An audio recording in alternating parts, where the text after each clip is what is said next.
pažeidė Lietuvos Respublikos konstituciją ir sulaužė duotą priesaiką. Todėl Respublikos prezidentas Rolandas Paksas šalintinas iš užimamų pareigų.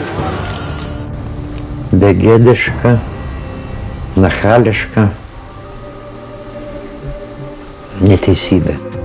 Davė, tikino, be jokių faktų. Be jokių faktų. Čia suokalbis, perversmas. Perversmas, jūs sakot? Tiesiai sakau, perversmas. Su didžiausia pompa, su žurnalistų kameromis, vežami į konstitucinį teismą, žiūrėkit, mes nuteisėme Respublikos prezidentą. Ne, jūs, ponai, nuteisėte save. Aš sieksiu, kad visi tie kaltinimai dingtų. Aš sieksiu dalyvauti rinkimus. Aš sieksiu prezidento posto ir aš sieksiu, kad ta programa, kurią aš galvoju iš tikrųjų yra labai reikalinga, kurią galvoju labai reikalinga Lietuvai, būtų įgyvendinama. Ir dar daugiau. Aš sieksiu, kad prezidentui būtų suteikti įgaliojimai.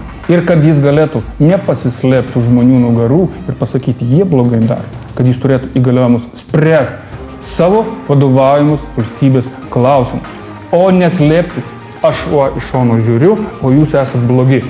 Štai ko aš siekiu.